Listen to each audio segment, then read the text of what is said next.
How are you? I hope you are doing well. And COVID का समय है तो घर पे रहिए, अपना ध्यान रखिए।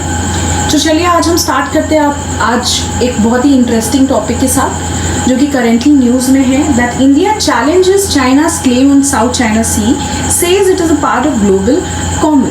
तो South China Sea as we know कि चाइना उस पर इर्रेशनल क्लेम करता है। मतलब ऐसा कहीं भी ऑफिशियली फॉर्मली कहीं भी ये नहीं लिखा गया है कि साउथ चाइना सी में सिर्फ और सिर्फ चाइना का क्लेम है, ठीक है। तो जब ऑफिशियली नहीं रखा गया है, ये चीज़ ऑफिशियली नहीं इस्टेब्लिश है कहीं पे कि चाइना ही एंटायर उसका सुप्रीम अथॉरिटी है साउथ चाइना सी का, तो वहाँ पे और भी जितने कंट्रीज़ एग्जिस्ट कर रहे हैं, जैसे मलेशिया हो गया, इंडोनेशिया हो गया, ब्रूने हो गया, तो उनका भी तो हक बनता है ना उस साउथ चाइना सी पे। तो अगर चाइना वहाँ साउथ चाइना सी पे अपना इर्रेशनल अब्स्ट्रैक्ट क्लेम करता है तो बाकी कंट्रीज़ तो ऑब्वियसली क्लेम करेंगी और प्रोटेस्ट करेंगे ही चाइना के अगेंस्ट। तो देखिए अभी हाल ही में क्या हुआ था कि US secretary of state Mike Pompeo, उन्होंने कहा था कि US will use all available tools to support countries that believe China has violated their sovereignty in the South China Sea. तो मैंने जैसे बताया कि मलेशिया है, इंडोनेशिया है, ब्रूने है, ये भी साउथ चाइना सी का पार्ट है और उनका भी उतना ही हक है साउथ चाइना सी पे जितना चाइना का है।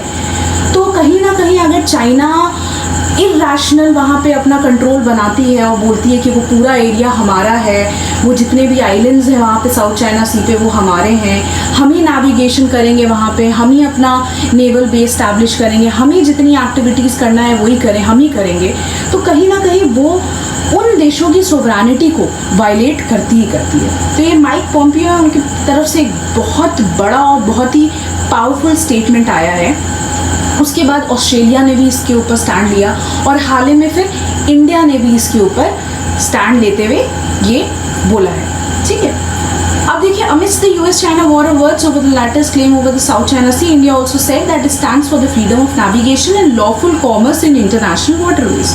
तो इंडिया भी यहाँ पे अपना स्टेटमेंट देता है in favour of US and Australia और वो बोलता है कि जितने भी वहाँ पे कंट्रीज़ हैं उनके फ्रीडम में वो उनके साथ है, उनको सपोर्ट करता है और वो भी पूरा ये कोशिश करेगा कि वहाँ पे जितने भी कंट्रीज़ हैं उनकी सोवरेनिटी जो वायलेट हुए हैं वो उसको फिर से स्टैब्लिश कर सकें। अब देखिए China claim over the South China Sea. अब हमें ये जानना बहुत ज़रूरी है कि साउथ चाइना सी का कितना एरिया है जो चाइना अपने अंडर क्लेम करता है, उस पर अपना अथॉरिटी जमाता है और कितना एरिया, कौन से आइलैंड्स है जिस पे वो अपना अथॉरिटी बताता है, तो ये सब जानना काफ़ी ज़रूरी है। अब देखिए 9 लाइन, ये बहुत फेमस लाइन है जो कि साउथ चाइना सी में एग्जिस्ट करता है, जो कि चाइना ने अपने आप बनाया, मतलब ये एक तरीके का इमेजिनरी डैश लाइन है। ये चाइना ये बोलता है कि ये एरिया, जैसे मैं आपको दिखा रही हूँ यहाँ पे, आप देखिए ये मैप, आप देखिए बहुत ध्यान से देखिए, यहाँ पे जो ग्रीन ग्रीन आप डॉट्स देख रहे हैं ना, ये आप इसको ज़रा काउंट कीजिए। यहाँ पे टोटल 9 डॉट्स है, ठीक है, 1 2 3 4 5 6 7 8 9, ठीक है, यहाँ तक है, एक्सटेंड कर रहा है ये। तो यहाँ से लेकर ये यहाँ तक एक्सटेंड कर रहा है। अब ये 9 लाइन में ये देखिए यहाँ पे आप देख रहे हैं पार्सल आइलैंड्स हैं, फिर यहाँ पे स्प्रैटली आइलैंड्स हैं, ये आप देख रहे होंगे, ठीक है। ये सब आइलैंड्स पे भी ये अपना क्लेम मानता है, वो बोलता है कि ये सारे आइलैंड्स जो है ये इसके अंडर है और यहाँ पे ये फ्री नेविगेशन कर सकता है, सब कुछ कर सकता है। अब देखिए यहाँ पे और भी नेशंस एग्जिस्ट कर रहे हैं ना, जैसे आप ये देखिए मलेशिया है यहाँ पे, इधर आप देखिए वियतनाम है, ताइवान, तो चलिए ताइवान का तो कुछ अलग ही केस हो जाता है, फिलीपींस है ये देखिए, ठीक है।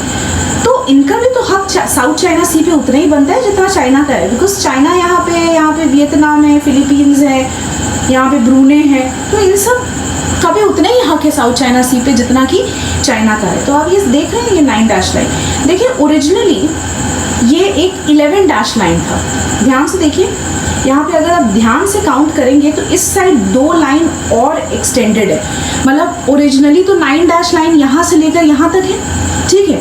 और ओरिजिनल जब इन्होंने माना था, क्लेम किया था, तो इसमें 2 डैशेस और इंक्लूडेड थे, जो कि इधर देखिए यहाँ पे ये 2, ये टोंकिन है यहाँ पे एक जगह, ये आप देख रहे हैं टोंकिन, ये यहाँ पे ध्यान से देखिए टोंकिन, ठीक है। टोंकिन के साइड यहाँ पे 2 डैशेस और थे, तो ओरिजिनली ये बोलता था कि 11 लाइन जो है ये हमारा एरिया है, लेकिन कुछ कन्वेंशंस या अग्रीमेंट्स के अंडर क्या हुआ, इसने ये जो 2 डैशेस थे इसको रिनाउंस कर दिया और फिर इसने अपना 9-9 ये क्लेम किया हुआ है, ठीक है, ये ओरिजिनल 11 डैश। देखिए हालांकि कोई भी ऐसा फॉर्मल, कोई भी ऐसा क्लेम, मतलब कोई कहीं से भी किसी भी ऑर्गेनाइजेशन ने, ना ही यूएन ने, कोई किसी ने भी इस्टेब्लिश नहीं किया है ये पॉइंट कि ये 9-9 का जो एरिया है ये चाइना के अंडर है। मतलब ये चाइना ने खुद से ही क्लेम करके रखा है। और इसकी मजाल तो देखिए, इसने 10th डैश भी इंक्लूड कर दिया था, मतलब 9 डैश तो था ही, और 10th डैश इसने देखिए यहाँ पे इंक्लूड किया था। ये देख रहे हैं आप ताइवान के साइड, 9 तो यहाँ पे है और ये यहाँ पे ईस्ट चाइना सी में यहाँ पे इस साइड इसने ताइवान ये आप देख सकते हैं यहाँ पे इसने एक और डैश अपना इंक्लूड करके बोला था कि ये भी हमारा एरिया है। मतलब एक तो 9 डैश ऑलरेडी क्लियर नहीं है, ऊपर से आपने एक और डैश इंक्लूड कर दिया, ठीक है। अब देखिए आखिर इसके क्लेम करने के पीछे वजह क्या है। ये बोलता है कि इसका एक हिस्टोरिकल यहाँ पे अथॉरिटी रहा था जिसके वजह से ये इसका क्लेम करने का इसका पूरा हक बनता है। तो देखिए 1887 में किंग गवर्नमेंट थी। किंग जो था ना, ये लास्ट इंपीरियल डायनेस्टी है चाइना का, ठीक है। इसने एक कन्वेंशन साइन की थी related to the delimitation of frontier between China and Tonkin, जिसमें कि वाटर बॉर्डर्स बिल्कुल भी स्टेटेड नहीं थे। मतलब वाटर बॉर्डर्स के बारे में कुछ भी बात नहीं बोली गई थी कि ये एरिया आपका रहेगा, ये एरिया हमारा रहेगा। तो 1887 का जो भी कन्वेंशन था, अग्रीमेंट था, इस चीज़ को जस्टिफाई बिल्कुल नहीं करता है कि ये एरिया चाइना का है और ये एरिया चाइना का नहीं है, ठीक है। तो ये पहला पॉइंट हो गया। दूसरा, जापान जब डिफीट हो गया था वर्ल्ड वॉर 2 में, तो चाइना ने खुद अपनी सुजरानिटी इस्टेब्लिश कर दी थी पार्सल, प्राटास और स्प्रैटली आइलैंड पे, और ये बाकायदा वहाँ उसके साथ पीस ट्रीटी भी साइन करने चला गया था जापान के साथ कि जैसे ही पीस ट्रीटी साइन करेंगे ये जो तीनों आइलैंड्स हैं ये इनके अंडर आ जाएगा। लेकिन हुआ क्या उस पॉइंट पे कि जैसे ही पीस ट्रीटी साइन होने वाली थी, वियतनाम ने भी क्लेम कर दिया कि ये इन आइलैंड्स पे हमारा भी राइट है, ठीक है। तो ये पूरा नहीं हो पाया। तो यहाँ से भी क्लियर है कि ये आइलैंड इनका पार्ट नहीं है। फिर वियतनाम को देखकर लेटर फिलीपींस ने भी क्लेम करना स्टार्ट कर दिया इन एरियाज़ को। तो इसका बिल्कुल क्लियर नहीं है कि इसके वाटर बॉडीज़ जो है, ये जो 9-9 ये जो क्लेम करता है, ये इसके अंडर आता है। फिर जाके बहुत सारे नेशंस ने इसके बाद प्रोटेस्ट किया। मतलब पहले तो देखिए वियतनाम ने किया, फिलीपींस ने किया, बाद में मलेशिया, ब्रूने, इंडोनेशिया ने भी इस चीज़ को ज्वाइन कर लिया, ठीक है। इंडोनेशिया का तो ये बोलना है कि वो जो 9-9 है ना, वो उनके एक्सक्लूसिव इकोनॉमिक जोन से पास होती है। देखिए हर नेशन का जो वाटर बाउंड्री होता है उसमें एक एक्सक्लूसिव इकोनॉमिक जोन होता है जहाँ से वो ट्रेड करता है। तो वो हर नेशन के लिए फिक्स्ड है, ठीक है। तो कुछ नॉटिकल माइल्स होते हैं, तो वो फिक्स्ड होता है हर स्टेट का, हर कंट्री का। तो इंडोनेशिया का मानना है कि 9-9 तो उसके एक्सक्लूसिव इकोनॉमिक जोन से क्रॉस हो रही है, तो ये बिल्कुल ही ब्रेक करती है उसके क्लेम को। प्लस आप देखिए in 2009 China submitted a 9-9 territorial claim map to UN, after which Philippines, Vietnam and Malaysia protested. बाकायदा इसने 2009 में एक मैप तैयार करके यूएन को सबमिट कर दिया था कि ये जो 9-9 है ये हमारे अंडर आता है और आप इसे प्लीज़ ऑफिशियली क्लेम कर दीजिए कि ये हमारा एरिया है। Finally in 2013 when China added the 10th, अब देखिए मैंने बताया था कि इसने 10th डैश इंक्लूड किया था ताइवान के साइड, है ना, east of Taiwan, east China Sea में वहाँ पे उस साइड उसने 10th डैश इंक्लूड किया था। उसके बाद फिलीपींस से थक चुकी, उसके बाद उसने बोला कि बहुत प्रोटेस्ट किया। अब फाइनली उसने क्या किया, एक आर्बिट्रेशन फाइल कर दिया फिलीपींस ने, ठीक है। उसके अंडर, आर्बिट्रेशन के अंडर उसने बाकायदा ये चीज़ बोला कि ये इंटरनेशनल लॉज के अगेंस्ट है। ये जो चाइना क्लेम करती है ना, ये इंटरनेशनल लॉ को ब्रेक करता है। कौन से इंटरनेशनल लॉज को आपने सुना होगा, UN clause, that is UN convention of the laws of the sea, जिससे जो सी से रिलेटेड जितने भी कन्वेंशंस है, जितने भी हैं, वो सब इसके अंडर स्पेसिफाइड है। तो ये बाकायदा इस लॉ को ब्रेक करता है, ठीक है। और इसको सपोर्ट करने के लिए मतलब फिलीपींस को वियतनाम ने भी सपोर्ट किया और आगे जाके यूएस ने भी इसको अक्यूज़ किया। It accuse Beijing of adopting an increasingly aggressive stance on the high seize.